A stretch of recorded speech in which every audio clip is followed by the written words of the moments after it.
Last week we did questions, so we should be ready and ready to go. Now, there's not a lot in chapter 18 that we're going to really cover in depth, but there are several things. So let's go ahead and we'll get started. So question number 1 is simply this. Who said, fallen, fallen is Babylon the Great? The angel from heaven has authority. That's exactly right. An angel from heaven who had authority and splendor. Now, would that be Gabriel? No, we're actually going to talk about that, but it wouldn't be Gabriel, but it would be his buddy. And that's what we're going to talk about. So let's look at this. So we need to take note of this. This is not Jesus.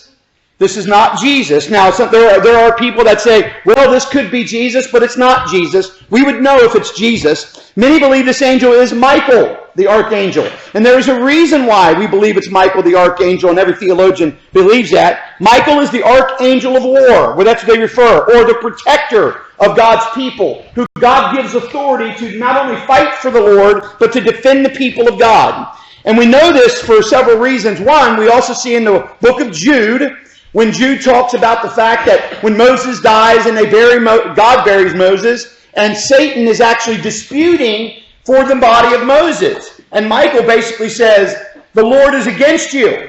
And the idea is that it was Michael is the one who guarded that so that it could not be taken. The body of Moses are meaning that. Now, why would Satan first off want the body of Moses? An idol.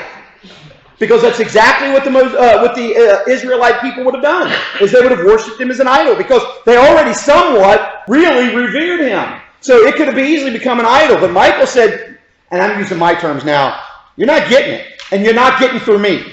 Because Michael has the authority to do these things, given to him by God. So this angel here, many believe, and by the way, let me just go ahead and show you this picture. That's not really what he looks like. Because you know what? The Bible does not say angels have wings. But that's our image of angels because they move here, to, and about. But that's Michael. The concept of Michael the archangel is he is the defender. He is the warrior of God. So I wanted to make sure that we just saw that picture just to give you an idea. And if you'll notice in that picture, that painting, this is a famous painting of Michael the archangel. But you can see who he has his foot on. He has his foot on the great serpent, which of course meaning the defeat of Satan. So when it's all said and done, the defeat will be done, as we all well know. So that's who many people believe this angel from heaven with authority and splendor actually is. But also keep in mind, we're not talking here about the ancient city of Babylon, like the Nebuchadnezzar city of Babylon. Because there are people that will say, well, we're talking about Babylon here, so we're talking about ancient history, meaning Old Testament times, but that's not what we're talking about at all. So what else are we looking at here? What could this be, if you will? Let me get past Michael, and then we'll go to this area. Babylon is a given name to any place, any person, any city, any government, if you will. It's specifically world power that would enslave the church. Because Babylon, the ancient city of Babylon, was the city that took and enslaved the people of Israel. So that name Babylon didn't always mean the city of Babylon. It was just simply applied to any power, any world power, world government that was opposed to the people of God. For example, there were ancient Hebrew writers that referred to Rome. I say Rome, meaning first century, that even referred to Rome sometime as Babylon. But we're not necessarily talking about pagan Rome, and we'll get more into that a little bit later on. So whatever city would oppress, that's usually a city that would gather the title of Babylon. So that's what we're talking about here. This is the world power, any given world power, that would actually be used to enslave the church. Now many theologians, of course, that look at history through the lenses of the Bible, come back to the same conclusion. And what is it? We've been talking about it for about 12 weeks now. The papacy. Being the city of Babylon. Or being the Babylon. But the papacy hasn't fallen yet. So this is something that is yet to happen. So in other words, this is one of those few futuristic things. Because Babylon, this Babylon has yet to fall. Yes? Just to back up for a second. The Archangel Michael, you said that he's the angel of war. Yeah, the angel of war, a protector. Okay, so just to bring this to our life today, when we pray, when we're going through spiritual warfare and we pray, do we know, or is there any thought that out there that says that, God puts Michael in charge? No, there is no thought of that. If I'm praying to God for help in my personal life, or maybe even a spiritual battle that I'm having in my life, what we see in Scripture is the hand of God move. Michael is specifically reserved for certain things, and that is the final battle, and that is a direct confrontation with Satan. So we don't know that he's reserved for spiritual warfare, that each one of us... For each and every one of us, no, we do not. Yeah, there is no theological indication of that. That would be that of the Holy Spirit. Right. The Holy Spirit who dwells within me. Well, that's better. Yeah, it's even better because the Holy Spirit is above Michael. So, absolutely. But I mean, that's a good question. That's a good question. Any other questions or comments about that? So we understand here, so that if we are a theologian and we are looking through the eye, or we're looking through history, through the lenses of the Bible, and we can see that this Babylon, this enslaver of the church, could be the papacy, or what we call papal Rome, not pagan Rome. Pagan Rome is the Roman Empire. Papal Rome is what we call the church, the Catholic Church. If it is the papacy, we know that the papacy has yet to fall. So this isn't something, so in other words, what we're talking about here is something yet to become. So it's one of the few things that we get to that is yet to become. So this is still to come. So with that in mind, let's go ahead and move to this next area, because this is where we're going to talk a little bit in depth. Hold up. Have I gotten ahead of myself here? Yes, I have. Bob, I do have a question here. Go ahead. On this. Yeah. Once upon a time, the papacy maintained their own army, Yes, absolutely. We're actually going to get a little bit into that. and they actually declared war, which in this day and time, for quite some few years now, they've not had the ability to do that. So just like on Rudolph, when they pulled the teeth out of the abominable snowman, Yeah. that's what's become of the papacy. Yeah. They can threaten, but that's all they can do. Right. It's just going to keep working. Is it in any way, shape, or form possible that that's what this is talking about? Well, I mean, there's always a possibility. But the idea of when we read in here and we actually hear about the idea of the complete destruction of it, the desolation, which, by the way, we refer back to Old Babylon, ancient Babylon of that. Even today, there still are nothing but ruins in ancient Babylon. So if we're talking about this, if we're looking through the eyes of history and we see that if it be Papal Rome being Babylon, and that there will be a complete destruction of it, that it will happen prior or just prior to the return of the Lord, possible, then the fact is, quite frankly, this hasn't been completely destroyed because there's still damage being done. I mean, if you look at sometimes what the Catholic Church does in the world, there's still damage being done by them. It may not be by an army, but there is still damage. And we're actually going to talk a little bit about that, because in verse 24, we see the major problem, which is the idea when I'm going through all these commerce things, and we also see dealing in the bodies of people and the souls of men. And so we'll get into that. And okay. But that's a great question too. Any other questions? All right. So come out. So when we look at this area, let's go ahead and look real fast. Question number 2. There's another voice that gave what advice to Christians? Come out of Babylon. That's right. Come out of her, my people, so that you will not share in her sins, so you will not receive any of her plagues. Now, let's go ahead and look a little bit out. So the come out of her phrase. So this is like when the Lord called his people out of Babylon. Now, by the way, we read about this in Isaiah 48:20. You read about this in Jeremiah 51, verse 6. There is a call for the people to flee Babylon before the wrath of God would come upon them. By the way, the wrath had come in multiple different ways, but one thing we need to understand here is this is during the time that the exile had ended. So in other words, okay, so just briefly, Babylon comes in, and we talked about this before. Babylon, when Nebuchadnezzar gets in and sets up in modern-day Baghdad. Now, Babylon was just a little bit to the east of Baghdad, the ancient city of Babylon. But when they set up there, Nebuchadnezzar becomes a powerful entity, sweeps up, conquers Assyria, sweeps down, conquers north and south, meaning Israel and Judah, and then comes over and brings all these people into captivity, Shadrach, Meshach, Abednego, and so on and so forth. All of that takes place, and then 70 years later, a very short period of time, The Medo-Persians come in. And when I say Medo-Persians, I really mean the Persians, but they allowed the Medes to hang out with them. Because shortly after, very briefly, was it called the Medo-Persian, and then it became known as the Persian Empire. And that Persian Empire was extremely strong. But even in the Persian Empire, Babylon, the city, was still there.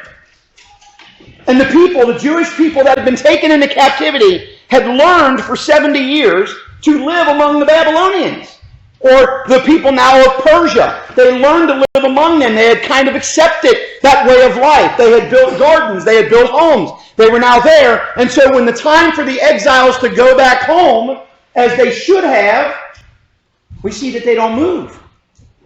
And so God calls them to come out of Babylon, to come out of that place, to come out, away, and flee, because there's going to be a destruction coming. Now, he doesn't say when, but there's going to be a destruction coming. So flee, get out of there, go home.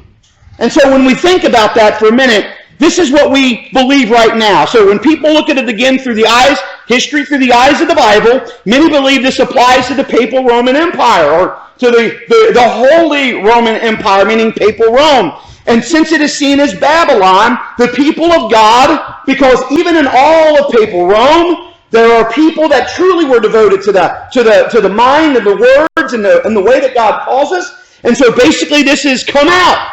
Get away from, separate yourself from there. Come out of Babylon, meaning Papal Rome. Come out of that. And here's the reason why. There was already corruption rampant, as we well know. As we get into this, as we get into the church or the papal time, there's already rampant corruption, murdering of people that do not agree, and so on and so forth. And we've talked about this several times, so I don't really think I have to go through and rehash it. But come out of that, separate yourself from that before the judgment of God comes upon Papal Rome or Babylon. Now remember, if we go back and you think back to where we were in Revelation, early on, remember there was a group that was coming that would appear to be God, that would appear to represent God. And in other words, everything about its appearance would appear to be right, but there was something wrong.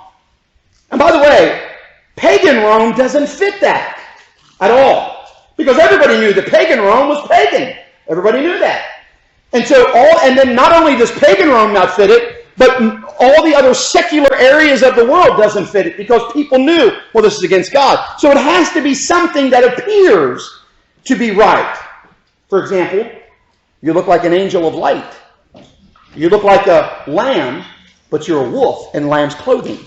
And so on and so forth. So I'm able to fool you. I can't fool you by saying worship a false god. I certainly can't fool you by saying Satan is God. And I can't fool you by saying become atheistic.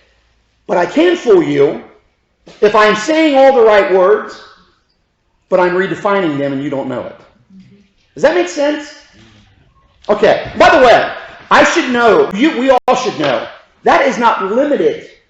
If we're looking at this, if we're looking at Papal Rome being Babylon, I want you to know that is not limited to just this area. There are many people in the world today that speak what we call Christianese, but we don't ever stop and go, oh, what do you mean by that? Because, if you say certain words to a Christian, I automatically think we're on the right page. Let me give you a great example. You can speak to a Mormon. You can speak to a Jehovah's Witness. You can speak to just about any other cult that's trying to get you, even the Branch Davidians, the Heaven's Gate cult, even Scientology. You can speak to these groups and you will hear them use words like, we think all people should be redeemed. We think all people should be saved. Salvation is imperative. And none of us are saved without the higher being or God. And that's generic and free. And so people say those things and we begin to go, oh, well, it sounds like we're on the same team here. But the problem is, and it's imperative, is that as we learn worldview and Western thought and critical thinking, here's what we should be doing to all people when they say stuff. So somebody says, we think the salvation of mankind is one of the most important things in the world. And we should say, that's wonderful. But what do you mean by salvation? Define that. Because you could say the word because you know that you're using a language that I know. But I can never assume that your language means exactly what I know it to be. So when they say saved, when they say salvation, when they say redeemed, we should say, great, wonderful, yes. Define what you mean by redeemed. And by the way, how do I become redeemed according to you? And make them define that. That wasn't being done at all here. Yes? 2 Timothy warns of those that have a form of godliness but denying God's power. Exactly. And I think truth doesn't care what the lies are. Truth is still truth, whether we choose to believe it or not. Mm-hmm. And God is truth. And so I think it is just a necessity that, and I know for myself, it's so easy. It is so easy. I have been fooled. I have been caught up believing Satan's lies. Mm-hmm. We all have. It's so, everybody. Yeah. It's so easy to do. I mean, it's who he is. He's the father of lies. He's the master. He's the master of it. Yeah, exactly. And he's just very, very good at his job. And so I think it's just imperative, and it is a necessity, that we pray for discernment. Absolutely. But we also need to be very vocal, which goes back to that concept of, I hear you say these words. I want you to define them. Because, listen, if I say to you, if I'm talking to a devout Christian, and I happen to be Chris the Cult Man, I'm not playing against you there, yeah, okay, but Chris the Cult Man, okay? So I go out and I say, listen, I know that you're active in your church, and that is wonderful. That's what we're looking for, because I'm all about the salvation and the redemption of man. That sounds good. But the idea is we should say, I would agree with that. But let's just go ahead and play some games here. So why don't you define what you mean by redemption? Why don't you define what you mean by salvation? Why don't you tell me how redemption process happens? Because when people when they're forced into defining those things, you're going to soon find out we're not thinking the same way. What I mean by that, your thinking in this doesn't match. And if your thinking in this doesn't match, you might as well go ahead and get off my porch, because I have a 32 in my back pocket. Now, not that I would really kill them, because I want them to have the real redemption, and it's not the one they're talking about. That's excellent when you're witnessing, you're in conversation. But when it's just you and your head, Yes. we need to be. And that's why we need to always compare. This needs to be our sifting screen even of our thoughts. Exactly right. Any other question? Yes? Just a 32? Well, no. Yeah. That's a starter. Okay. That's a starter kit. So, And what's on your ankle? huh? That's right. Yeah. What's on your ankle? Let's just say, do you feel lucky, punk? So I'm just kidding. All right. So let's go ahead. Let me go ahead and talk to you a little bit about what Barnes. Now, Barnes is a theologian, an older, he's now gone. But Barnes sees it this way. Papal Rome being Babylon, okay? So the exception of Papal Rome being Babylon to him, and he breaks it down actually into 4 major areas for us to keep in mind about this. One is that, so now when I say Papal Rome being Babylon, keep in mind we just talked about come out. Bring yourself out of Babylon. So letter A, that within Babylon, there must be some true people of God. And because of that, that's why we hear, come out of her. Separate yourself. All right? So, B, the command to come out is seen in the Reformation movement. Because that is where the split people say, wait a second. You know, your thoughts, your ideas, your concepts do not jive with how this defines them. Which goes back to why it is so important for us to go, what do you mean by that? So let me just give you an example of a name that we all well know, Martin Luther. Martin Luther says, hey, I'm reading here in the book of Romans, and here we talks about, oh, by the way, nowhere I've read, are there indulgences or anything like that? So why are we doing this? So define why we do this. And that's what gets him in a lot of trouble. So this concept of the command to come out, we can see in history, looking at history through the lenses of the Bible, this is the Reformation movement. Because, by the way, all these people that lead out into what we call the Protestant movement, or the protesters, are people that were part of Catholicism. And they separate themselves. They come out of Babylon, if we're going to see it as Barnes and many other theologians see. For those who remain in Babylon are in communion with those who are guilty before God. So in other words, as God was saying to the Israelites of old, Come out of Babylon, the exile's over, come home. Come home and begin to worship me as you were called to worship, because if you remain there, you're going to fall in to the wrath that comes upon them. And so, the Reformation movement happens, and for those who remain in Babylon, or those who simply say, look, I don't feel like changing, I'm pretty happy with some of the things I get here, well, now you're in communion. You're in communion with Babylon, and when you're in communion with Babylon, you're as guilty because you're guilty by association. And so, you are going to be guilty before God. But then let's go ahead and look at C. Those who remain in Babylon cannot be seen in any other way than partaking in sin. Her sin, specifically. Because Babylon will be referred to later as her. So, you cannot be. In other words, you can't say, well, listen, I don't really know any better. Yeah. Complicit. Exactly right. As a person who's studying law. Of course, he had to give me that right there, yes. All right. So yes, you are partaking in this. And then D, if they remain, they must expect to be involved in the punishment that is to come her way. Just like in Babylon, listen, when Persia is overthrown, if you are still there, you can expect that as Persia, the Persian Empire, gets devastated, that you are going to get devastated as well. Because you decided not to come with me. And not to be under my protection. So those four things, Barnes brings up and says it's very important for us to keep in mind. There has, if you look at the bullet point now, there has never been a duty any plainer than withdrawing from papal Rome. By the way, biblically or otherwise, there has never been a plainer duty than to withdraw from papal Rome. There has never been any act attended with more joy than when the Protestants worldwide separated themselves from the sins and the plagues of papacy. Now, if you're not sure about all the sins and plagues of papacy, you don't have to listen to me. You can go into history. History will show you. As a matter of fact, I even have a little film clip tonight of something that was done that we're going to watch. It wasn't filmed actually when it was happening. It's on the History Channel. And the History Channel, by the way, as we all know, the History Channel always has a little bit of a tilt. But what's being said in this little 3-minute clip is absolutely true as to what took place. So before we go any further, A, B, C, or D, or this final bullet point, which some might say, well, why wasn't it not E or F or anything like that? Well, because it's not really a full one. This is a statement that is said. So any questions? Yes? There was, I think it's Pope Clement, Yeah. who said there has never been anything more profitable than this myth of Christ. And he's not the only. There were many popes that were actually absolute atheists, Right. but they made a lot of money. But the one question I had for you is 19 verse 3 and again. And 19?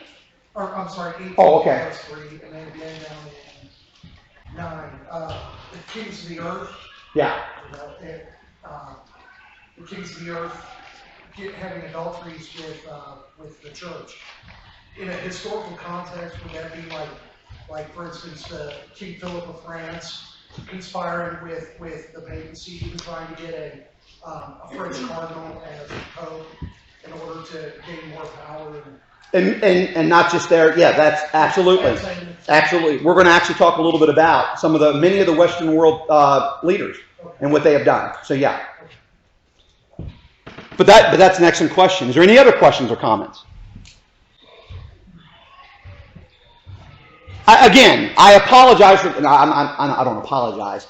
I know that you don't. I know sometimes it's a lot of history to take in, but in order to see things, you look at history and you begin to weigh, because that's the purpose of history, to weigh history and go, wait a second, is this what I'm seeing here?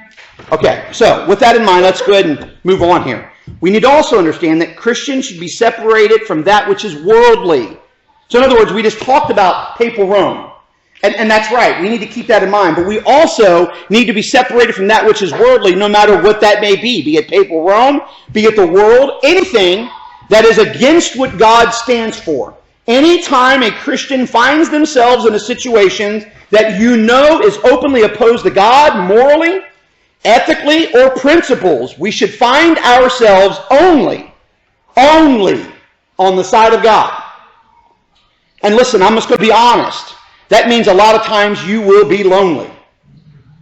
But the only side we should ever remain on and defend is the side of God. That means this must be our sifting screen. It must be our filter. And if I'm sitting someplace, if I'm doing something, if somebody's inquiring with me, anytime we find ourselves in a spot that we realize what's being done or what's being said is in opposition to God, we should be the ones that say, wait. I don't necessarily mean brutal. I don't mean rude, condescending. I'm not talking about stuff like that. But we should always find ourselves only on the side of God.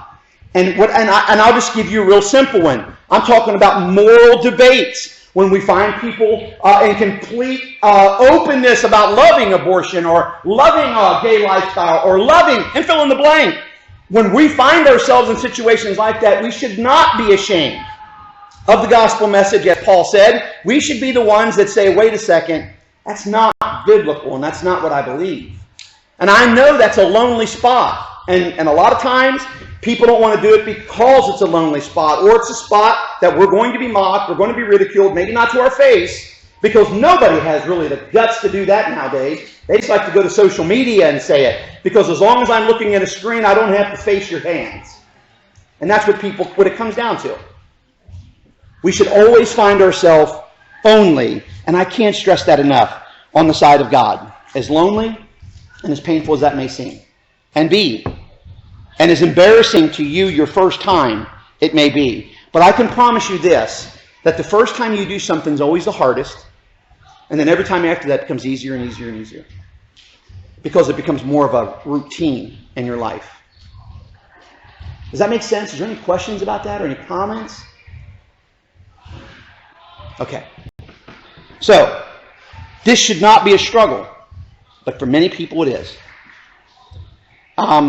We all know somebody, and you don't have to raise your hand or anything like that, but we all know somebody that claims to be a Christian but never defends God, never defends the morals, principles, or ethics of God, and never defends the morals, principles, or ethics that we find in Scripture. I know many people like that. I know you do as well. But we should not be part of that. And maybe, because God created every single one of us with the influence and the ability to influence every single person. Which, by the way, if you just simply read John Maxwell, any of John Maxwell's book, the definition of leadership is influence. It's just one word, influence. Everybody in this room, then, is a leader because you influence somebody, whether it's your children, whether it's your family, whether it's the people you work with, or whether you just simply, when you walk into a room, you kind of command attention. We all influence somebody, and because of that, we should be influencing people to do the right thing. And that means sometimes that we have to be the one that stands up and says, that's not right. And let me tell you the reason why. See, I'm a Christian, and then you fill in the blank. Because when other people see that, we're liable to inspire them to go, I need to do that. And that's what we need. All right. Okay, all right, so I think I've beat that horse enough. All right, so... You have to beat that horse with love, though. Yes, absolutely. Because so many times people go in an accusatory way. Absolutely. That does not. Well, that's why, Paul says, do all things in love. That's exactly right. It's exactly right. Okay, let's see. Where are we at? Number 3. Okay, number 3. Who said, woe, woe, O great city? The kings of the earth. Now, this is where we're going to talk a little bit about what you were speaking of, Chris. So, the kings of the earth cried this, but why? Well, let's look at 2 things. So, let's go ahead and look at pagan Rome for a minute. Pagan Rome, by the way, was the world's, at its time, was the world's major importer-exporter. By the way, even though Alexander had a larger landmass, he did not import and export as much as Rome did. But they were the largest importer-exporter in the world at their time. They were major at it. Rome imported let me just give you one example, 400 tons of grain a year came from Egypt. And they imported it for one reason. They gave their people, everybody came for a daily ration of grain for free. We might call this the ancient version of welfare. But they came for a daily ration of grain. And by the way, it didn't matter who you were. They came for a daily ration of grain. People would stand in line and they would get it. So they would receive it. And look at the point here. It says they gave the people the ration because it was to keep the people in line, or as they referred to, or as Roman historians refer to, in the good graces of the government. How? It was simple. You get really used to getting your grain every day as opposed to purchasing it. And if you get out of the good graces of the government, or you get out of line, or you riot, we cut off your grain. And then guess what? You step back in line because you want that grain. You're used to it. Like if we go down to the Rocky Mountains, or if you go to the Smoky Mountains, any place like that, there's always the, don't feed the bear. Don't feed the whatever the animals. And the reason why is if we feed them every time we saw them, they lose the ability to go hunt for their own food. And that's exactly what Rome did. Are you talking about the welfare system today? Oh, well, not yet. We haven't got there. Did they allow them to grow their own grain? Yeah, you could grow if you had the land. But to be a landowner was a different ballgame. Yeah, you had to be a Roman citizen and so on and so forth. But everybody that lived in the Roman province could get a daily portion of grain. The idea, though, was that I could control you with that. If I cut off your food and you don't have a field because you don't have property, I'm either going to go hungry or I'm going to sell. All right, so keep that in mind. Now, pagan Rome continued. If people wanted their grain, they conformed to the ways of Rome or they went hungry. Now, does that sound like a familiar political platform? Let me give you something for free. And I'm going to give it to you for free because I care about you until you all of a sudden need it. And then I can begin to go, well, there's a stipulation to this. Beware, people of freedom, when you surrender your freedom for chains. Now, you notice that's in quotes. That's mine. So, don't steal it. I'm just joking. But you can use it anytime you want. We have to beware. Remember, and the exact words, if I can remember, Benjamin Franklin, people that surrender their freedoms for security deserve neither. Benjamin Franklin said, people that surrender their freedoms for security deserve neither. He was very blunt about that. Now, so that's pagan. Now look at papal, and how in comparison here. The Treaty of Rome, which by the way was signed in 1957. 1957 created the European Economic Community, which was the stepping stone for the EU. Papal Rome is completely intertwined in this. Now, intertwined in a very vast way, because it is estimated by scholars, as well as real estate brokers and everything, that Papal Rome owns 1/3 of all of Europe. 1/3 of all of Europe is owned by Papal Rome. And by the way, not only is it owned by them, but it's controlled by them. I want you, and by the way, there are many lands, by the way, that governments, even though it's owned by them, governments will come in, just like a sharecropper. They come in and say, hey, you have 100 acres here. You mind if I grow corn? I'll work it. I'll do all that stuff, and then I'll give you 40% of the profit. That happens a lot to Papal Rome, even today, by the way. But 1/3 of all real estate is owned by in Europe is owned by Papal Rome, and I want you to think about the wealth that's involved in just that concept in and of itself, by itself. But what does Papal Rome offer? Indulgences. Indulgences, by the way, is, you know what, I'm going to go out Friday and Saturday night with my friends. I think I'm going to purchase a prostitute. I think I'm going to get drunk probably several times. I may even do a couple of other things. What do I owe you to make sure I'm okay with this?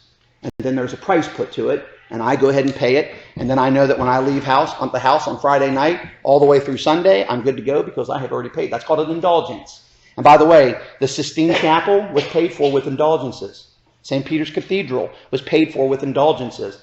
So that's what an indulgence is, if you're not aware of that. Then there's dispensation. Now that's offering free stuff. They would distribute free things to people. Now there was a catch to it. Now think back. Let's just go ahead and stick with this. There was a catch to it. The free stuff was given, but you had to be Catholic to get it. So if you wanted this free stuff and not have to work for it, well, then you had to convert. And so you'd have to do that. Then there's absolutions. Absolutions. If you followed what Rome said, then you would actually get an absolution. I'm going to define what an absolution is for you here in a minute. I'll give you a brief description. This is what part of this clip is for you to watch. But an absolution is this. You are 35 years old. Every sin you've ever committed will be absolutely absolved. Gone. But all you have to do is A, B, and C. Now, by the way, none of them pertain to the Bible in any way, shape, or form. You do this for me, the Pope or his administration, and we will absolve you of all sins. That's what absolutions are, by the way. And then there is papal bulla. Oh, you have a question? Well, maybe. Was that look like the Crusades were? That's what we're going to come to. So then there's papal bulla. Now, it actually is referred to as papal bull, but I did not want you to think that I was making fun of them, because that's what it's even called by the church, the Catholic Church, papal bull. But what it is actually a bulla. And a bulla, by the way, is a word for stamp of approval. So there was the papal bullas that you could actually get, letters from the Rome authenticating something. So, for example, I could get a papal bull, so if I hooked the Pope up with something and he owed me a favor, he could write me a papal bull, which means that I could then go to Notre Dame Cathedral and I could be employed there for the rest of my life because the Pope authenticated that I did something tremendous for the church, and now the church owed me. And so I could go there as long as I had his letter with his stamp of approval, and I could do anything I want. By the way, many people got papal bulls that basically said, if I was in a Catholic city or doing something in a Catholic province and I killed a person because I felt I needed to do that, I could wave my papal bull and say, you can't hold me accountable. I'm absolved. That's what a papal bull was. Now, this is big stuff. It's major things, as a matter of fact.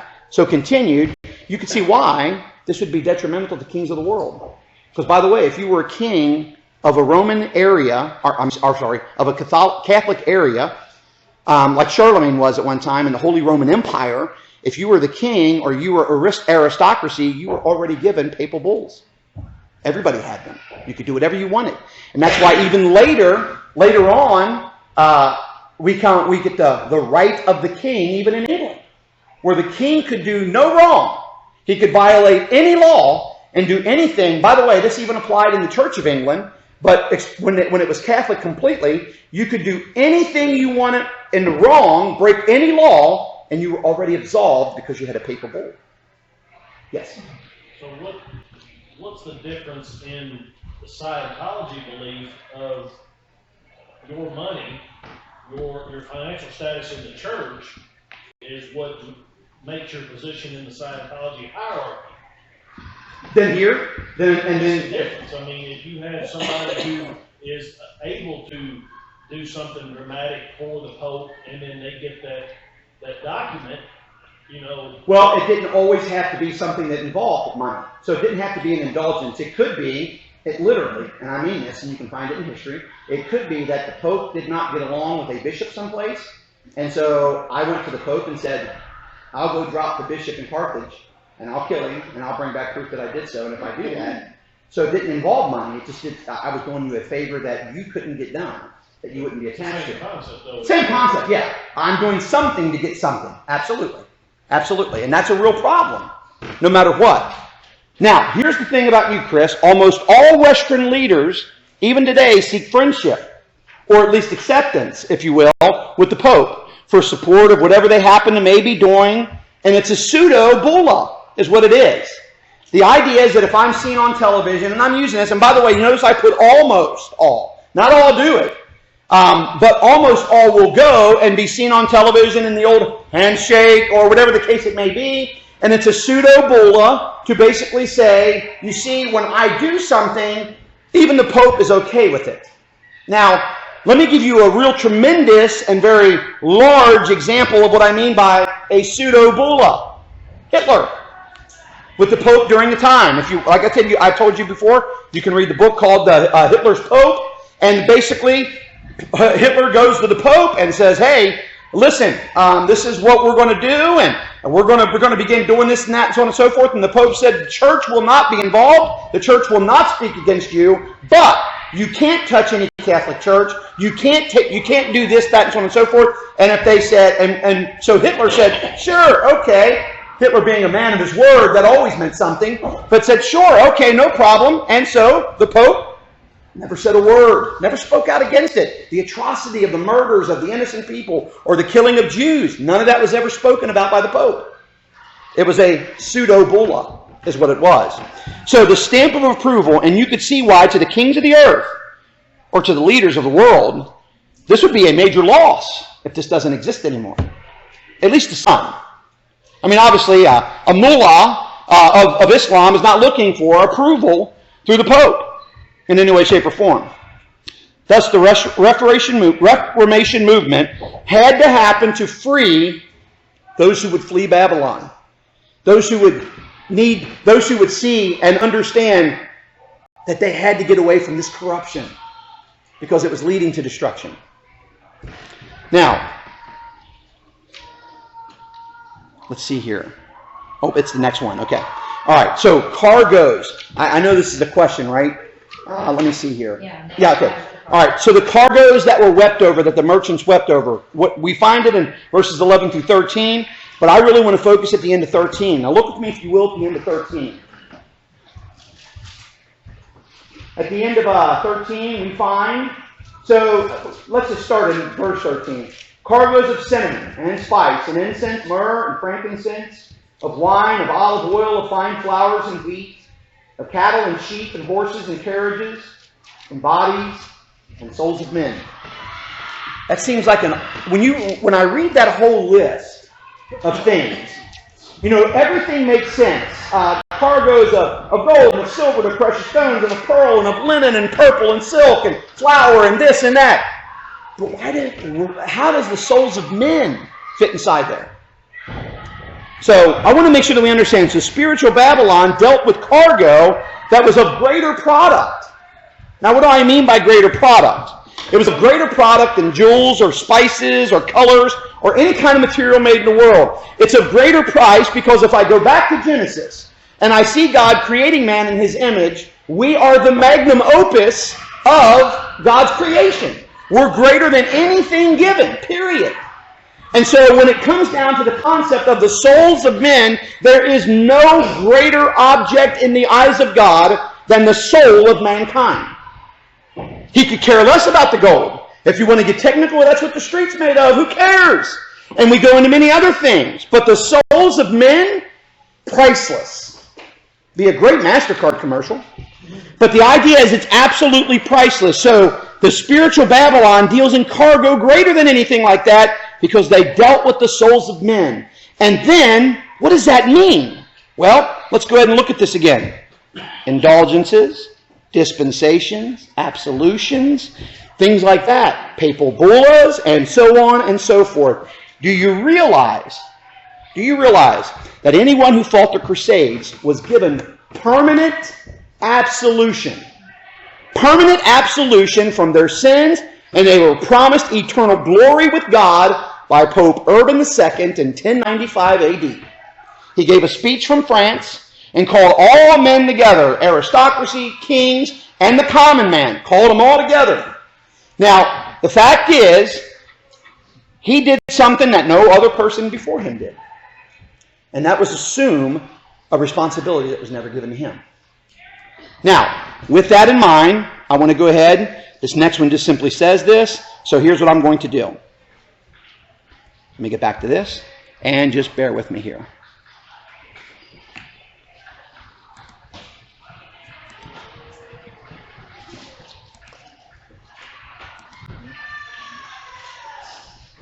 I enjoy what I do. That's the big thing. I like to treat everybody. Give me 1 second. Don't get me wrong, it's hard work. Like, we sweat, we bust our butt. And if I didn't enjoy what I was doing, I wouldn't be here. All right, let me just stop it. Now, what I have to do is get rid of this. Just bear with me 1 minute.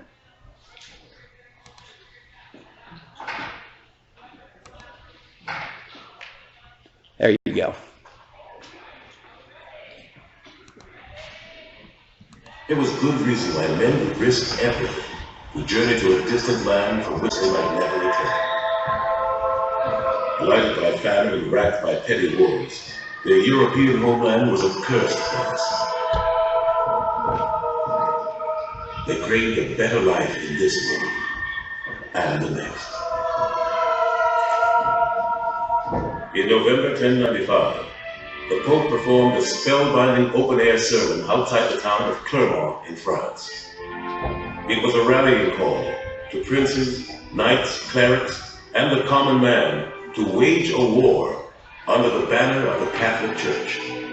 Tens of thousands of men and women, families, even whole villages took vows to join Pope Urban's crusade. Pope Urban took an unprecedented step.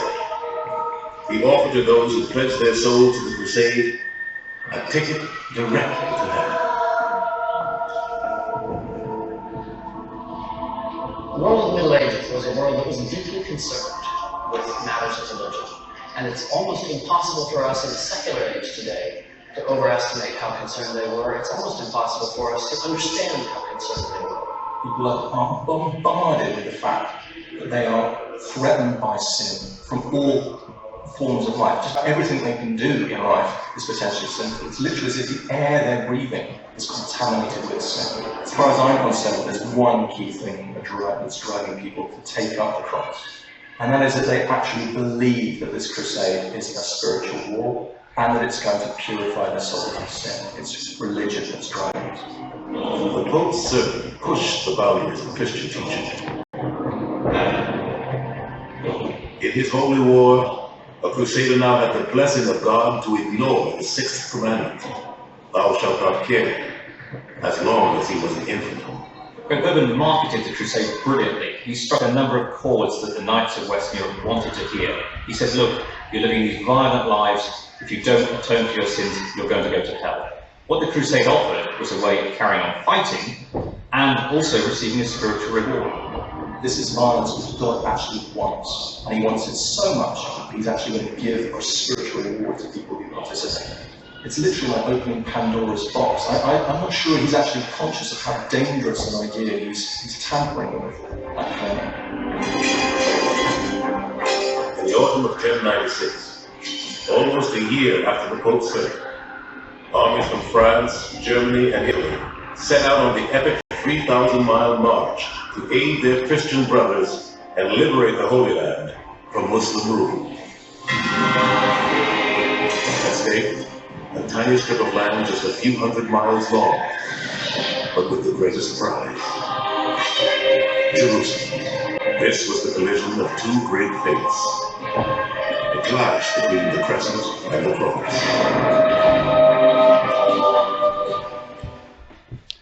Okay, so let me get this taken back down real fast.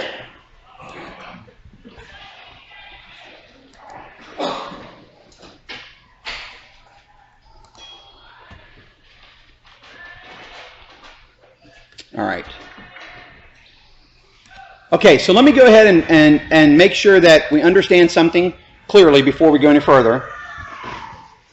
The Crusades was a response to the invasion of the Holy Land from the Muslims. So the Crusades themselves were not bad. However, the problem comes in when somebody takes the opportunity to begin to assume a responsibility that's not given to them. Nobody, and we know this, nobody but God can forgive sins, no matter how noble the cause, no matter, regardless, by the way, of what anybody says, and no matter who the person is. Nobody but God can forgive sin. The Pope doesn't have that realm, nor any other king in this world had that realm. It was a lie from hell, and it was an assuming of an authority that was never given to anyone, and yet the souls of men were now a commodity to papal Rome. Because tens of thousands of people went with the idea that I can do whatever I want. And by the way, that wasn't just killing, because another thing, it's fighting a battle is not murder. Fighting a battle is defense. Fighting a battle is defending a cause. And there's a difference between that and murder. Murder is taking the innocent life. But there were many people that took innocent life because I'm not going to go to hell. And so they did it.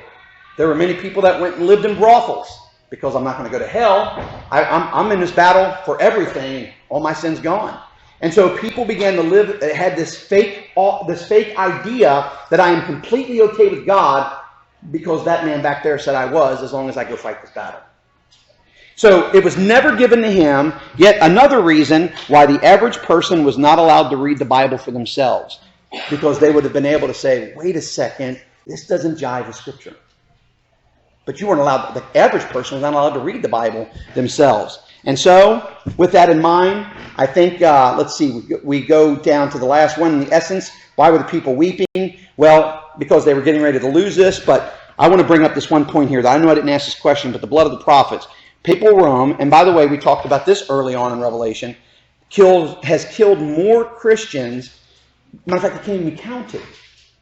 Has killed more Christians than anybody else. Inquisitions, land grabs, killing those who would print the Bible, translate it into another language, and for many other reasons. And so, if you're not sure, if looking at history through the lens of Scripture, could this be papal Rome? If you're not sure about that, then I would encourage you to read Scripture again, or read history again, with the lens of the Bible. Once again, I don't want anybody to hear me picking on somebody or picking on a certain group. What I want us to hear is history speaks for itself. That's the reason why in worldview, that number 5 question is so important. What is the purpose of history? That I can look back and say, wow, okay, there was tremendous corruption, and in this tremendous corruption, there was a lot of stuff that was going that caused people to hate God, because the assumption was this person speaks for God. And that's never, ever. The Bible nowhere says that one single person speaks for God, except for God himself. And this is how he speaks. Does that make sense? Is there any questions? Any comments about that? So, you did not hear me say the Crusades were bad. Now, the First Crusade was good, and the First Crusade did well for about 115 years. But the Crusades that came after were an absolute flop. And the reason why is I think there were some people that began to catch on and go, well, I don't know if it's worth all this, and so on and so forth. But nonetheless, nobody had the right to say, and nobody has the right to say that if you do this, I will absolve you of sin. Only God has that right. And by the way, there's only one way to do that, and that's following the biblical plan of salvation. That was almost perfect timing. Any questions or comments at all? Yes? I found it interesting the terminology they used, that they had the right to kill an infidel to be assured of living eternal life with God. Doesn't that sound like the Muslim faith? It's exactly what the Muslim faith says. I couldn't help but hear that. And so there are 2 theories of thought. One theory of thought is the Muslims started to say it because they heard Christians. And the other theory of thought is that Christians started to say it because they heard Muslims. And the idea was, you have a God, we have a God, our God's mightier than your God, so we can go to heaven too if we can kill you, and so on and so forth. Now, we don't know which one came first, nor does it really matter. But the idea is, like I said, once again, I'm not. What the Crusades were doing was basically trying to bring the Holy Land back to Christians so that it would not all be destroyed. Back to Christians or back to themselves? Well, it was supposed to be back to Christians, because Christians the pilgrimage would go. Christians would go to Israel or to Jerusalem every year. And you still do it now. It's like a pilgrimage. You go there, but in going so, by the way, by the time you got to modern day Greece, the Muslims had from modern day Greece all the way down through, even into Egypt and all that, completely blocked. That was the reason why, because of that, Marco Polo had to find a new route around the world, because he didn't have to want to fight the Muslims. The Ottomans go all the way going through it. Not the Ottomans, but the Muslims in general. Going through. Because they had blocked all trade routes. Because, well, they didn't block it, but you were paying a hefty fine to come through. And so, one thing to do was to go through and basically blow open a hole so that all Christians would go, and then the Knights Templar were established to protect people along those routes. So, yeah. Any other questions or comments? By the way, the Knights Templar got their ideas of protecting along the routes because exactly what the Romans did, every 20 miles. Yeah, every 20 miles. Yes? Yeah, Bob, it would be real interesting to find out how much of the United States is owned by the Catholic Church. Because I can tell you, in Louisiana, if you want to drill an oil well or put in an oyster farm in one of the lagoons in South Louisiana, you got to rent that land from the Catholic Church. Right. And, oh, by the way, they don't have counties. Right. They have parishes. Yeah, exactly. And that's just not here. That's, everywhere in the world. But so like, again, once again, I don't want anybody to hear, oh, bashing. This is history. And it's just how you look at it. All right, let's have a closing prayer. Father God, we thank you so much for all that you give us. We thank you for the opportunity to study together.